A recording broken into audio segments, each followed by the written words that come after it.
Hola, previamente habíamos estado hablando acerca de la conquista del Nuevo Mundo. Ahora vamos a hablar acerca del Virreinato del Perú. El virreinato fue una institución creada por Carlos V, rey de España, para administrar los nuevos territorios conquistados, que estableció a su vez las nuevas leyes del dominio español. Establecimiento y extensión. Carlos V creó el Virreinato del Perú y la Audiencia de Lima por Real Cédula el 20 de noviembre de 1542. Leyes nuevas.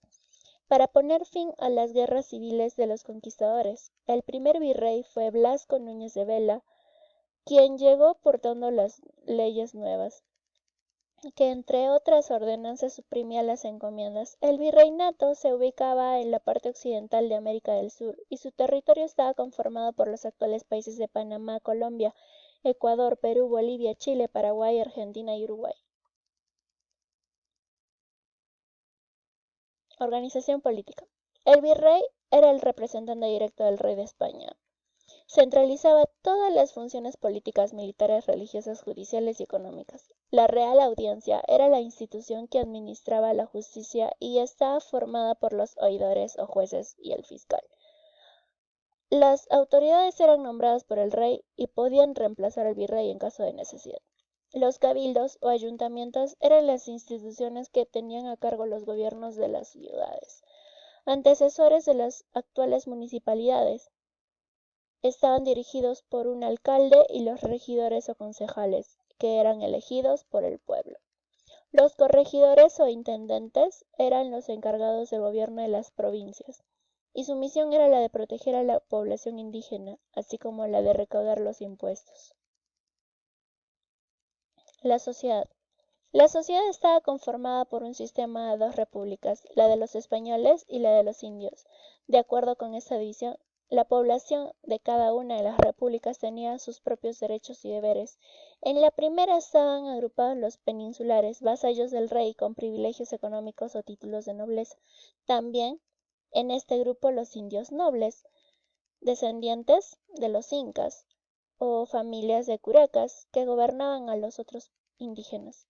En el otro grupo estaba toda la población indígena que no era noble, que pagaba tributo y trabajaba en las mitas, junto con los esclavos traídos de África, que eran vendidos para trabajar en casas o en haciendas costeñas. Las leyes nuevas. Con el fin de afianzar su autoridad y para velar con la conservación y el crecimiento de la población nativa, la corona promulgó en 1542 las denominadas leyes nuevas, que establecían una nueva organización de la América española. Mapa del siglo XVI que muestra los distintos asentamientos coloniales por parte de los europeos. Enfrentamiento en Añaquito entre los ejércitos de Núñez de Vela y los de Francisco Pizarro, que concluyó en 1546 con la muerte del primero. Sometimiento. La población indígena fue obligada a trabajar por los españoles mediante sistemas de encomienda y mita en condiciones inhumanas. Nobles incas en el Perú colonial. Los descendientes de los incas, los curacas y la nobleza indígena fueron reconocidos por la corona española. Ilustración de un esclavo en el libro del Obispado de Trujillo. La mortandad de los indígenas indujo a los conquistadores a traer de África esclavos negros. El mestizaje. La fusión de las razas española, indígena y negra dio origen al mestizo, al sambo y al mulato. Pero el mestizaje no solo se dio en las razas, sino también en la cultura.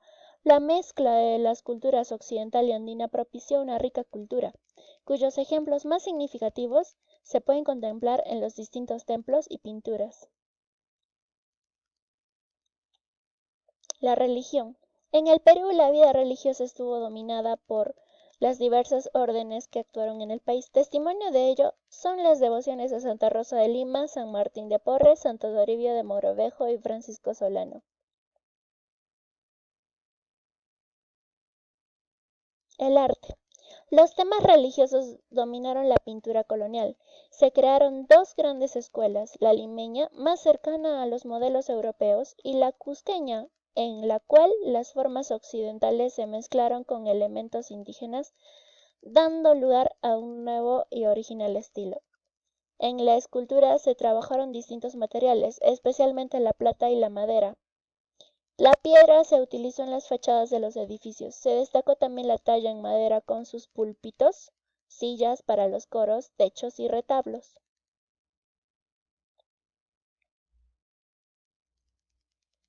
La formación intelectual. La educación escolar no era obligatoria y solo tenían acceso a ella los hijos de los aristócratas. El aprendizaje de latín era fundamental. A mediados del siglo XVI se fundó la Universidad Mayor de San Marcos, que se convirtió en un gran foco intelectual. Otros importantes centros de estudio fueron los colegios mayores de San Felipe y San Martín.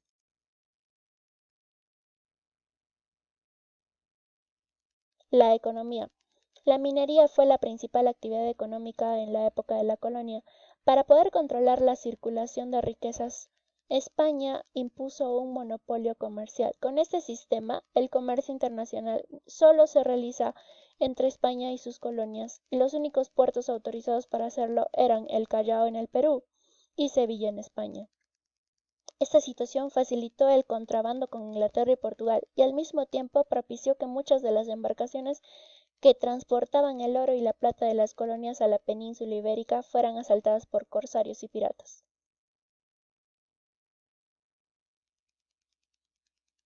Escuelas artísticas. El arte colonial del Perú, fundamentalmente religioso, se produjo en dos grandes escuelas, la de Lima y la de Cusco.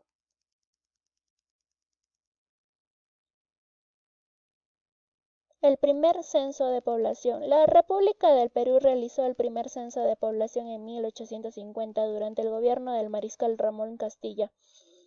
Según este recuento, el Perú contaba con entonces 2.000.023 habitantes, exceptuando a esclavos y extranjeros.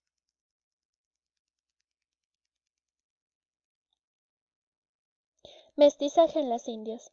La conquista y colonización española del continente americano dieron lugar a un gran mestizaje de razas y culturas indígenas europeas. No obstante, la preeminencia de los blancos determinó las jerarquías sociales.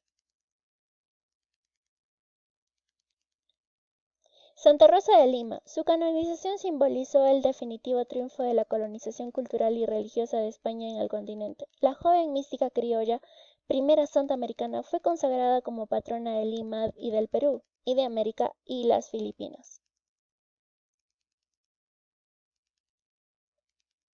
Producción de brea de mineral en los cerros de Amotape, un material muy utilizado en la construcción de techos, fachadas y suelos de las casas. Arte colonial del Perú, acuario, fragmento del zodiaco, obra del pintor Diauquis Petito, uno de los grandes maestros de la escuela cusqueña. Fachada de la Universidad de San Marcos, fundada en 1551 en Lima, fue la primera y más prestigiosa casa de estudios superiores de América del Sur. Ciudades precolombinas y coloniales. Las culturas Tiahuanaco y Huari fundaron en el mundo andino la civilización urbana. La primera levantó a partir del siglo III una ciudad a orillas del lago Titicaca. La segunda lo hizo hacia el siglo VII en el valle de Ayacucho. En ambos casos, fueron ciudades-estado que actuaron como capitales administrativas y centros ceremoniales. La disolución del imperio de Huari dio lugar al nacimiento de numerosos reinos, entre los que destacó el de Chimú, cuya capital, Chan fue el mayor complejo urbano preincaico.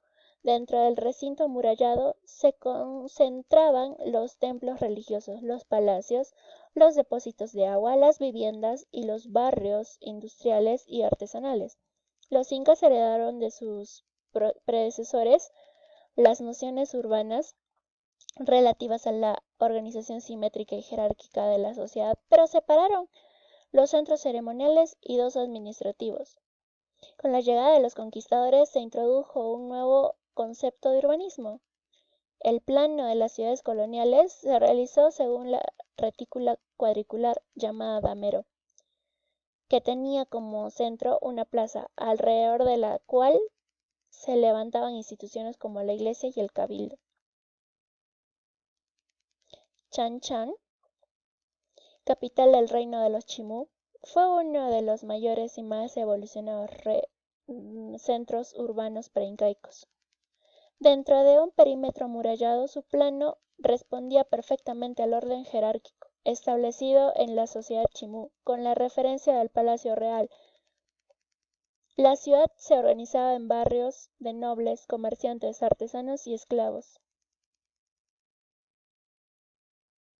Los incas, que asimilaron los avances de las grandes civilizaciones andinas anteriores, construyeron la ciudad de Cusco en el valle del mismo nombre y la hicieron capital de su imperio.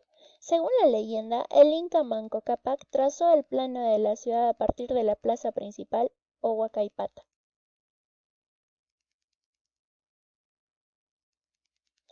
La ciudad de Trujillo es uno de los elementos del nuevo orden urbano introducido en el mundo andino por los españoles. Su plano responde a la cuadrícula dividida en manzanas llamada Damero. El centro de la ciudad estaba señalando la Plaza Mayor, junto a la cual se levantaban la iglesia, el cabildo y otros edificios públicos.